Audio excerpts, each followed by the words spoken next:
pessoal, agora nós vamos entrar num outro assunto da informática, deixando de lado aquela diferenciação de hardware e software. Agora nós vamos falar de linguagem binária.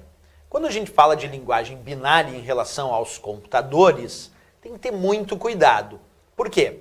O termo linguagem binária indica linguagem que armazena e processa as informações em dois estados, por isso chamado de linguagem binária, que é a linguagem base que os computadores utilizam para realizar suas diversas tarefas. Então vou repetir a informação, ela é bem simples, mas é importante. Os computadores, quando eles vão armazenar ou quando eles vão processar os dados, os computadores armazenam ou processam os dados na forma da linguagem binária, que tem esse nome porque a informação na linguagem binária é uma informação que vai assumir apenas dois estados.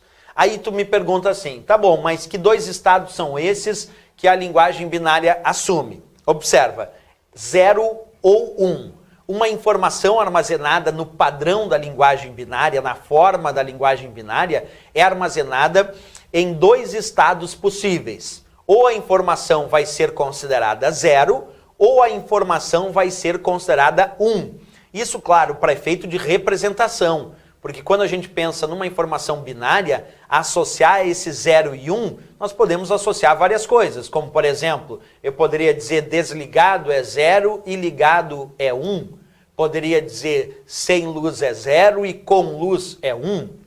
Ok, isso é uma informação binária, porque eu estou associando dois estados. Então é isso. A informática, os computadores, trabalham com o padrão da linguagem binária, armazenando e processando informações em dois estados, 0 ou 1. E aí vem uma outra perguntinha em cima disso, acompanha comigo. O bit. Por que o bit deve ser estudado em primeiro lugar quando a gente fala da linguagem binária? Porque o termo bit significa, traduzindo, é claro, dígito binário. Observa comigo, se bit, traduzindo por tradução, significa dígito binário, e eu te perguntar, então, um bit pode armazenar informação em quantos estados? Bem, um bit, já que é um dígito binário, tem que armazenar essa informação em dois estados possíveis. Que dois estados são esses que tu já conhece? 0 ou 1. É isso. Quando a gente fala de um bit, ou o bit é 0 ou o bit é 1, porque ele é um dígito binário. Um bit não pode ser 0 e 1 ao mesmo tempo. Se eu tenho um bit, esse único bit ou vai ser 0 ou vai ser 1, porque ele é um dígito binário, ele aceita ou representar a informação na forma de 0 ou representar a informação na forma do dígito 1, ok? Bem, aí vem uma perguntinha. Se eu pudesse enxergar um bit, claro que aqui é só uma representação visual, para a gente entender um pouco essa ideia numa lógica mais palpável, embora isso seja software que não é palpável. Mas só para a gente entender, tu imagina que esse é o meu bit, esse bit é 0, observa, esse outro bit é 1. É assim que funciona, um bit não é 0 e 1 ao mesmo tempo. Ou o bit é 0, como tu está enxergando agora, ou o bit é 1. É assim que funciona a ideia da nossa linguagem binária, representar a informação em bits. Só que cada bit pode ser 0 ou 1. Mas atenção, não pode ser 0 e 1 ao mesmo tempo. Então quando tu enxerga um bit, ou aquele bit é 0, ou aquele bit é 1. É assim a regra da nossa linguagem binária. Imagina que eu sou um computador processando dados, processando informações, e eu fico avaliando se o bit é 0, se o bit é 1, se é 0, se é 1, se é 0, se é 0, se é 1, se é 0.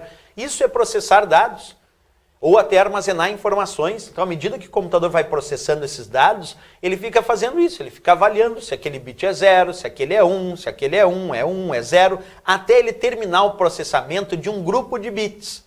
Quando o computador termina de processar um grupo de bits, então ele tem uma informação mais completa, formada por muitos bits.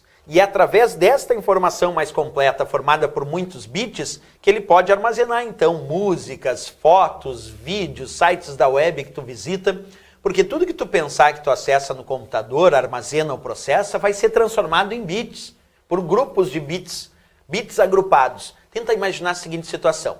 Aqui eu tenho um monte de bit agrupado de forma representativa.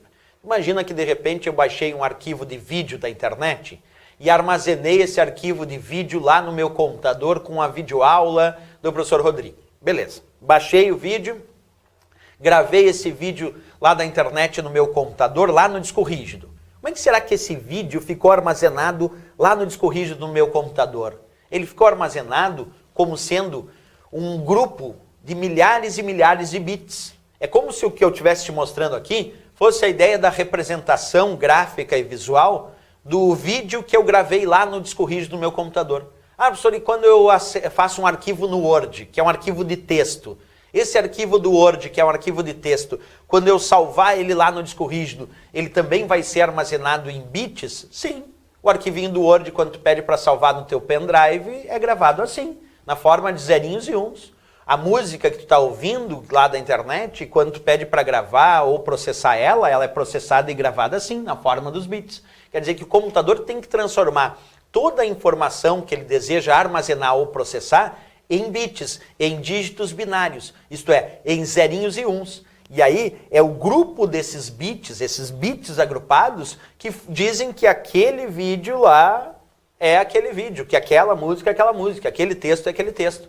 Portanto, o vídeo, a música, o texto, a imagem, quando tu armazena no teu computador, não é armazenado como tu enxerga. Tu está enxergando de uma forma, tu está ouvindo aquele vídeo, aquele áudio de uma forma, tu está vendo e ouvindo aquele vídeo de outra forma. Mas lá no computador, quando tu armazenou esse vídeo, lá no disco rígido, lá no pendrive, ele foi armazenado como um grupo de zerinhos e uns, como um grupo de bits, porque essa é a ideia de armazenamento e processamento da informação.